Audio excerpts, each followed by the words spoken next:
Welcome to the deep dive. Today, we're moving away from analysis and just sharing some stories, really chilling real-life accounts.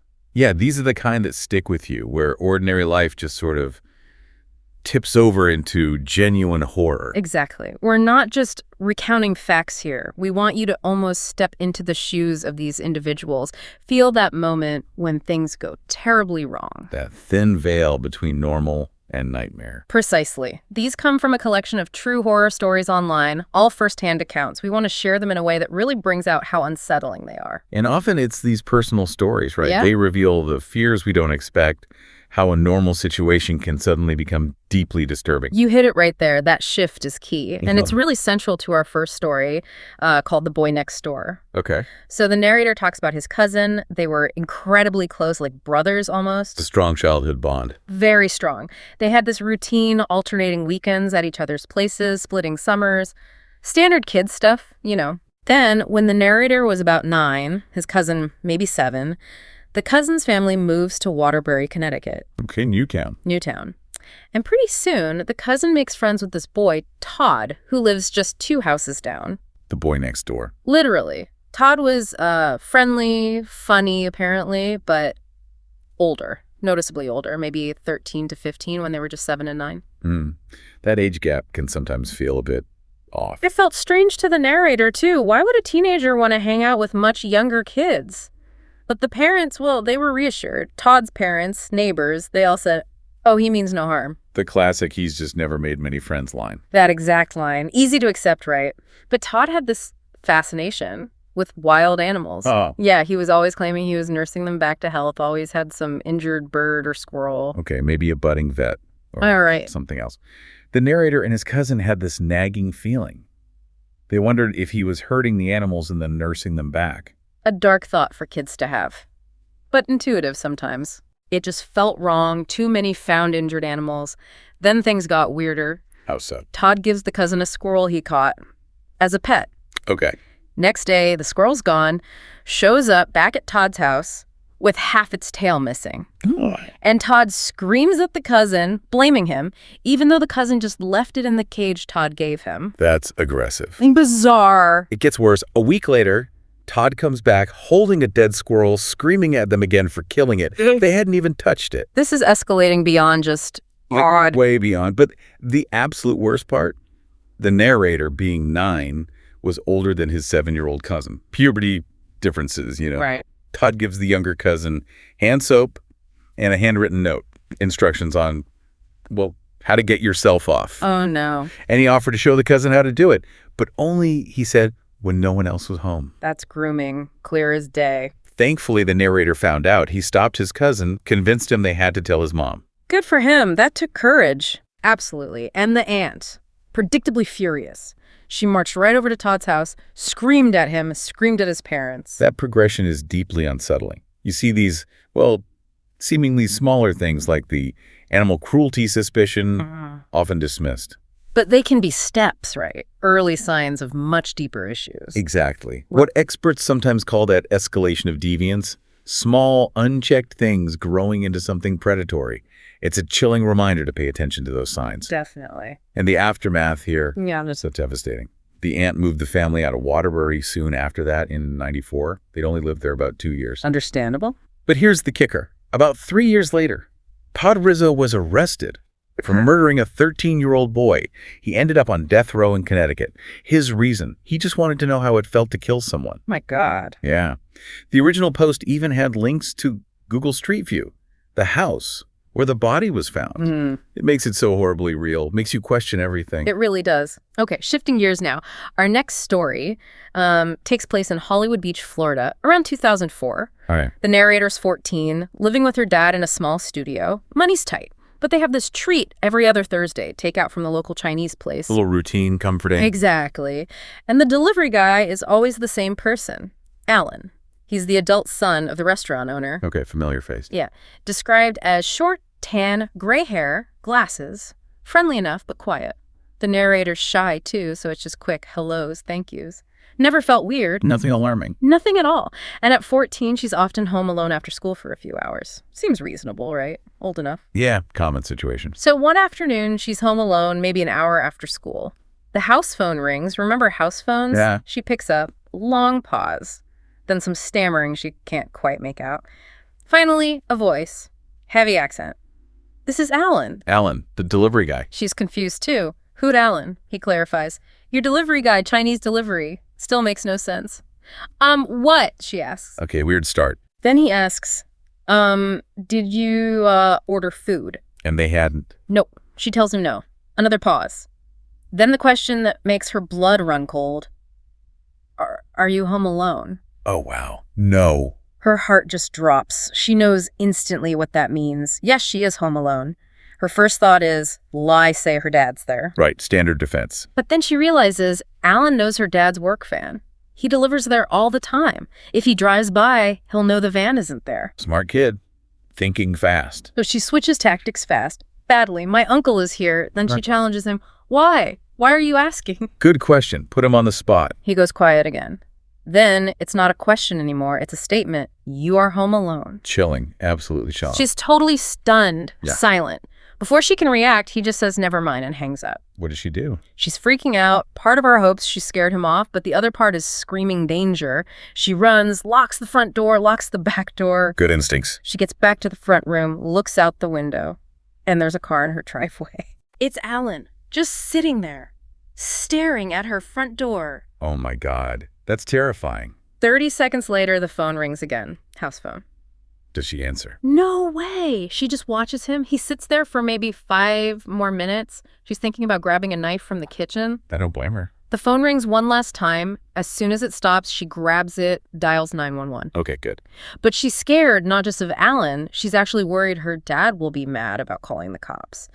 Says he had this subliminal aversion to the police. Wow, even in that situation. Yeah.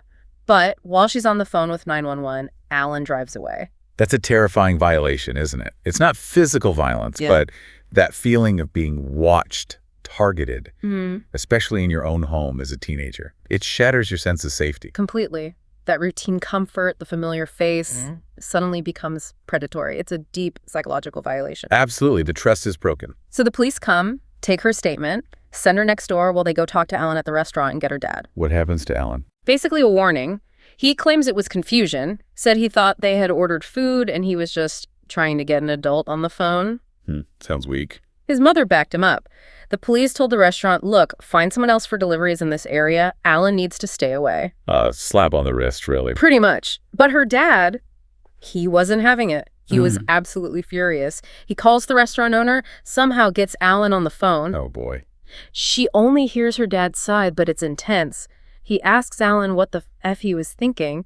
Alan had apparently mumbled something about being lonely. Lonely. That's his excuse. Yeah, and her dad's response was, well, let's just say it was a graphic and terrifying threat about ensuring Alan would be lonely for the rest of his life. No. Brutal. Wow. Dad wasn't messing around. Not at all. And the narrator says, we stopped eating Chinese food after that. I imagine so. Can't blame him. Okay, our third story. This one's called The Light at 2 a.m. The narrator starts by saying he's always had this kind of baseline fear of the dark. A common fear. Nighttime vulnerability. Right. Creatures in the dark, safety only indoors with the lights on. But he never had a real reason to feel that way until this one night. The night it became real. Exactly. He'd been at a baseball game, went into extra innings, so he's dropping his friend off super late, well after 1 a.m. Late for a school night. Very. He's driving home, almost there, just needs to get past this one T-junction traffic light. It's now closing in on 2 a.m. Middle of nowhere, middle of the night. Pretty much. Empty streets, the light's red. He thinks about just running it. Nobody's around. It's one of those painfully slow lights. We've all been tempted. But then he remembers hearing this phrase earlier that week. Character is what you do when no one is looking. The conscience kicks in. Right. So he decides tonight's the night, prove his character, stops at the red light. Big mistake, he says. Oh, why? He stalks, feeling momentarily noble, then glances left, sees a woman sitting all alone on a bus bench. At 2 a.m., that's unusual. Very. They make eye contact for just a second. He looks away quickly, but it's too late. Peripheral vision. While she's moving. Towards his car. Yep. She was coming my way. Instantly, he checks locks, checks windows are up, foot hovering over the gas pedal, just in case. Smart reaction. Prepared. She walks right up to his driver's side window, puts down a bag she's carrying, and starts tapping on the glass. Okay, nerve-wracking. He looks up nervously. She motions for him to lower the window. He has power windows, so he just flicks the button for a microsecond. It barely cracks open. Just enough to hear, maybe. She doesn't seem to care how little it opened. Leans in and starts talking. What did she say? My boyfriend beat me up. I have a friend who lives down the street. Can you give me a ride? The desperate plea, potentially. Potentially. He describes her as small and skinny, indeterminate age, looking generally beat up by life, not just by a boyfriend, but her delivery. What about it? He says it was robotic, practiced, like she was totally disconnected from the moment. And that's what really creeped him out. The delivery didn't match the supposed desperation. Exactly. His skin crawls. He quickly decides, tells her sorry, had to get home, can't give her a ride. First refusal. She leans in even closer, repeats the exact same sentence, same robotic tone. My boyfriend beat me up. I have a friend who lives down the street. Can you give me a ride? Okay, that repetition is unnerving. He feels a bit more confident now, maybe. Tells her again, no, sorry, he has a curfew. Second refusal. She leans in a third time, starts the exact same sentence again. My boyfriend beat me up. That robotic, repetitive quality in a tense, isolated moment, it's incredibly disturbing. Yeah. It bypasses normal interaction and hits some kind of primal alarm button. It feels wrong, unnatural. Absolutely. It suggests something isn't right, something hidden, nightmare fuel, like you said. But just as she starts the phrase the third time, the light changes. Finally, green light. He slowly takes his foot off the brake, starts to roll forward, muttering another, sorry. She doesn't move back, though. Still standing there. Right there. She looks up at the green light, then she looks back down at him, leans in one last time, even closer, and says 5 words he'll never forget. What were they? You made the right decision. Whoa. Chills. Then she just picks up her bag, turns, walks back to the bench. He floors it. Peeled out of the intersection, he says, cried and screamed all the way home. I bet. That's terrifying. He still has no idea what her plan was. Were people hiding in the bushes? Was she alone? But he says that night confirmed it for him. Nothing good happens after dark. A hard lesson learned. Wow. Okay, on to our last story. And honestly, this one might be the most terrifying. It's called The Haunted House. Okay, I'm braced. The narrator's telling this story. He, his mom, and his brother arrive at their grandmother's house after a long, boring 7-hour drive. Family visit. Usually they visit for Christmas. Yeah. This time, though, it's October 18th, and his grandma's porch is covered in pumpkins, like 50 of them, all carved. He loves Halloween, so he's excited. Setting a festive, spooky mood. Totally. They unload the car, but Grandma says, don't get comfy, we're going for a small walk down the street. Seems weird because it's already getting dark. A night walk. Okay. They head out into the neighborhood. It's seen better days. In disrepair, lots of vacant and decaying houses. Not exactly picturesque. Adds to the atmosphere, maybe. Maybe. After a few blocks, Grandma stops them. In front of this house. 2 stories, green roof, clearly abandoned, looks condemned, dirt caked everywhere, porch about to fall down. Devilly spooky. A few other people are gathering there too.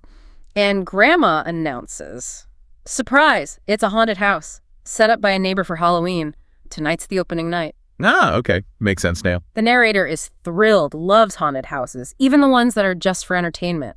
Perfect timing for a Halloween lover. Sounds fun, actually. Just then, this tall, grungy-looking man comes out of the house, gathers the small group, leads them up the dilapidated steps, and inside. Here we go. The second they step inside, the smell hits them. Bad smell. Haunted house trope. Worse than you can imagine. He calls it extremely nauseating, the most god-awful, overpowering, eye-watering, and juicing smell ever. Whoa.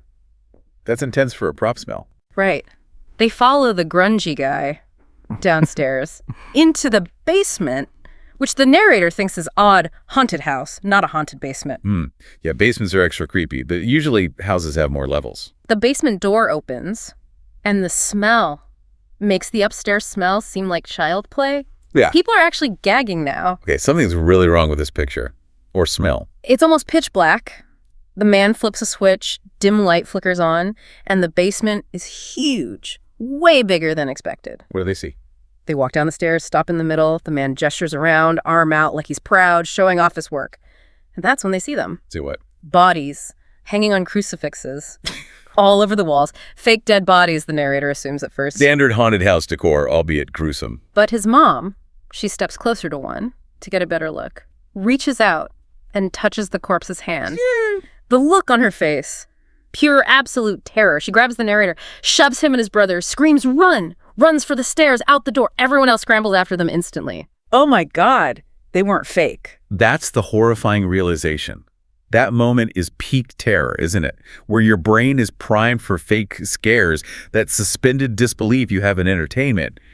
And then it shatters, the illusion breaks, and you're face to face with unimaginable reality. The switch from simulated fear to genuine, life-threatening horror, it must be paralyzing. And instantaneous. Once they're outside, his mom, everyone else, they're all dialing 911 immediately. Good. Fast reaction. Police arrive almost instantly, go inside, come back out with the grungy man in handcuffs. More cop cars show up, lining the whole block. So it was real. It was real. They found out later. The man's name was Donald Van, a serial killer. They'd been hunting him for nearly 10 years. And the bodies? Were his victims. Very much real. He wasn't running a haunted house. He was showing off his trophies. That is beyond horrific. I have no words. The narrator wonders sometimes, were they supposed to be next? Or was he just proudly displaying his work? Either way, it's unthinkable. And he says the one thing he'll never, ever forget is that smell.